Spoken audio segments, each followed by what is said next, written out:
Hey everyone, how you doing? My name is Eric Swords, and as you all know, Kung Fu Panda 4 is right around the corner. Po is back! Shifu is back! The Furious 5? Not really sure, but supposedly they will. I guess. Huh. But you know who is gonna come back? The one, the only, Tai Lung. That's right everyone, today I'm going to be talking about my boy Tai Lung, where I'm going to give him a little character analysis, and why his rematch with Po is gonna be heat! With all that said, let's begin.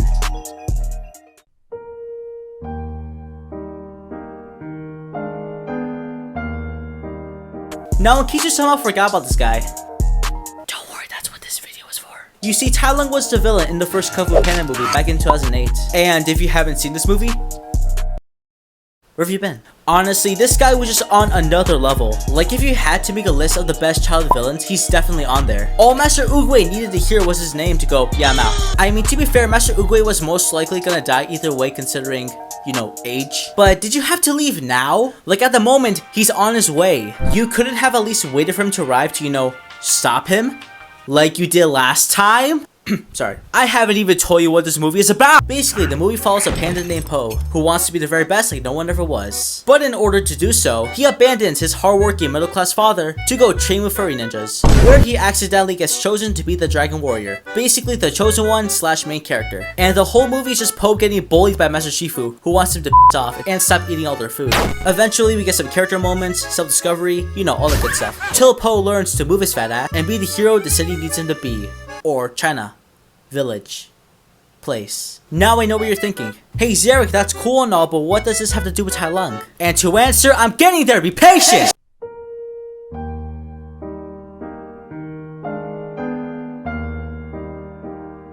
Okay, now that we're all caught up, let's talk more about Tai Lung. And what better way to do so than to go back to the very beginning.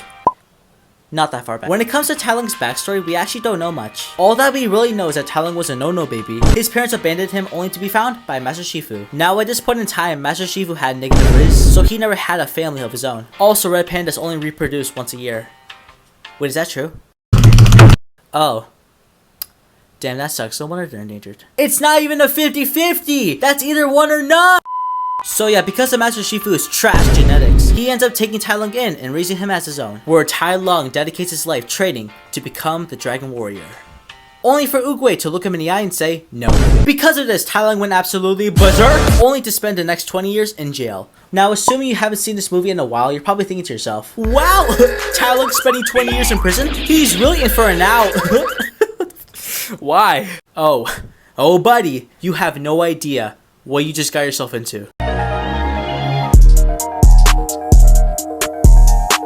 So this is like what, 30 minutes into the movie where we see Tai Lung's prison, and it's pretty crazy. Like, you would honestly have a better time escaping Azkaban than here, because the thing about this prison is that it was designed specifically for you, with one exit, 1,000 guards, while getting poked by needles, stopping you from moving. Understandably, if a normal person were to be in this situation, many people would agree that it's over. But nah, not this man. This man, no, not even a man, this beast, this fiend was able to unlock the chains that were keeping him trapped in the prison for the past 20 years with a feather. And as soon as he cracked his knuckles,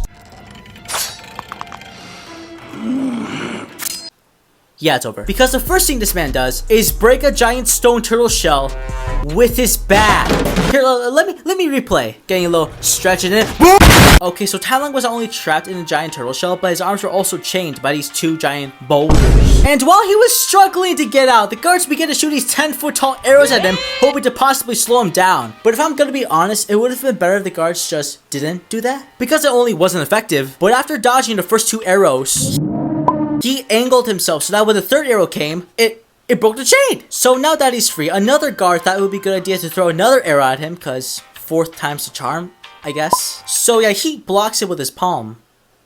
Okay. He then launches the arrows and proceeds to climb them like a staircase. The guards continue to shoot more arrows at him, but this time with tiny arrows, because, you know, that's different. We're very creative, guys. But as soon as Tai Lung was face to face with the guards, bro must have thought he was a weak, because those hands were E for everyone.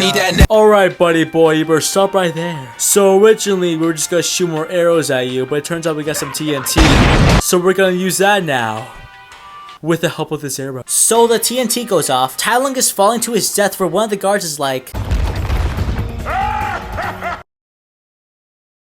bro pretty much did the equivalent of, well, I'm glad that's over. So we know that it wasn't. Plus, Tai Lung isn't gonna let this slide. Like, come on. Through the power of Ultra Instinct and plot armor, Tai Lung disobeys the laws of physics, grabs a bomb that was gonna go off, looks at that one guard like, oh, what's wrong, buddy? Thought we were done? Throws the bombs at them, causing him to escape. Hey, little man, I got a message for you. Tell Shifu that the real Dragon Warrior is coming. What? Now get your cute ass out of here. Okay, so after all of that, I think it's fair to say that Tai Lung is pretty strong. But what if I tell you, you've seen nothing yet? Ladies and gentlemen, I hope you're ready, because right now we're just at the tippity tip of this iceberg. And it's gonna be!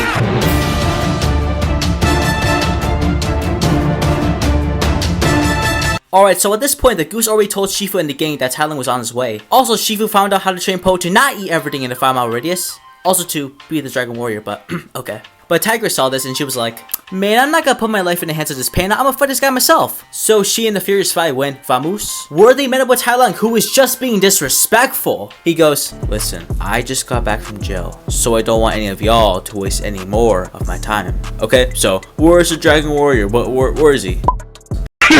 Okay, now I know you're messing with me. Well, what, are you saying that the Dragon Warrior can't be a girl? No, because I was literally told he fell from the sky in a ball of fire. And last time I checked, tigers can't do that. So, don't be causing controversy. This is where the fight really started, because the way Tigress ran at him. Nah, she was not looking for a fight, guys. She was looking for blood. And the way Tai Lung threw her like a rag doll. Like, that's just unnecessary. And he keeps going.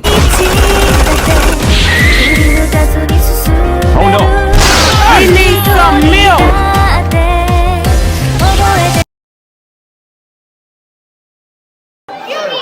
Bro is the definition of equal rights, equal fight.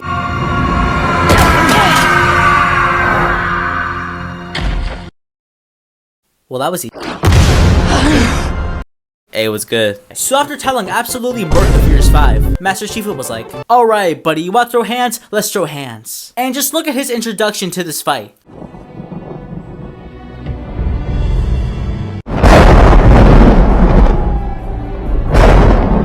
Cold as.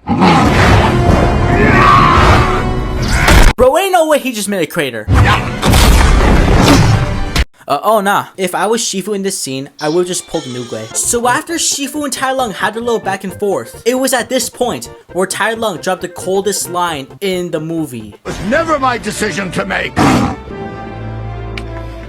It is now. Got it. And now they're fighting in the air. They're in the air now, but it doesn't matter. Regardless of the high altitude, Shifu continues to get beat. This man wasn't made for the streets. Master Shifu, you better hide them cheeks. Well, there you have it, folks. After all the evidence we got here, I think it's fair to say that Tai Lung is without a doubt him. Until he wasn't. Oh my goodness. Get some Paparoo on that. Alright, now for the character study. Because I feel like that this is the moment where people really start to get divided on this topic. Was Tai Lung right for lashing out at Shifu? And to answer this, no.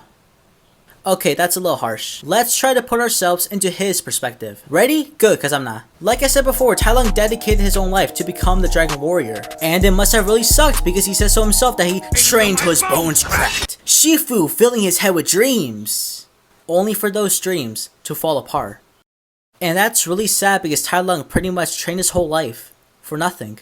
Now, can we see where Tai Lung is coming from and why he would act this way? Yes, absolutely. Now, does that mean he was right to act this way? No. Because at the end of the day, Tai Lung beat up his father because he didn't get what he wanted. And it's not like that it was Shifu's fault, because it was Master Oogway who told him no.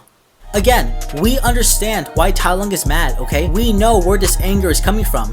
And I'm sure many of us have felt the same way at some point of our lives. Especially me, you know? Like one time, I was playing Fortnite. I was in the top 3. It took a long time to get there because this time the lobby had actual players, not bots. Only for me to lose the game and get unalived by my own brother! But even then, just because you don't get what you want doesn't mean you throw a fit. Oogway basically told him no more Fortnite and he went crazy! And it was that very same entitlement that led to his downfall. I mean, when you really think about it, Tigress had it worse. Because unlike Tai Lung, the first / favorite child who got nothing but love and support from his adopted father, Tigress got That's why you can't blame her for being the way that she is. Because no matter what she did, Shifu in the first movie only saw her as a second best compared to Tai Lung. Even when it was her time to shine, to become the Dragon Warrior, only for some fat panda to take it away! I mean, we all know that Po was destined to be the Dragon Warrior, but she didn't. From her perspective, Po stole her moment.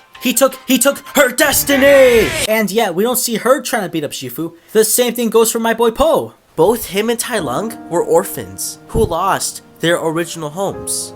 But despite this, they both took different paths and grew from them. Tai Lung took the path of discipline, where he dedicated his life to a dream.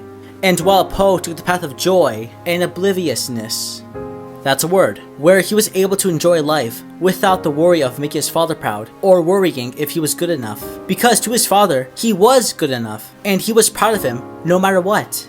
But despite this, Po still dreams of bigger things. He doesn't just want his father to be proud of him, he wants to be proud of himself. He wants to prove to everyone that he isn't just some dumb fat panda, and that he is capable of being something more. I stayed because every time you threw a brick at my head or said I smelled, it hurt. But it could never hurt more than it did every day of my life just being me. And in a way, Tai Lung felt the same.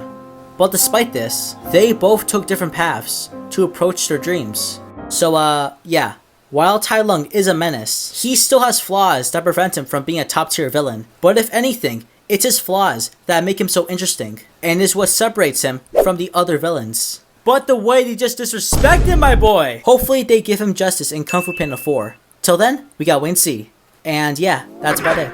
If you guys want to see more movie reviews and character analysis, make sure to like and subscribe. My name is Eric Swords, till next time.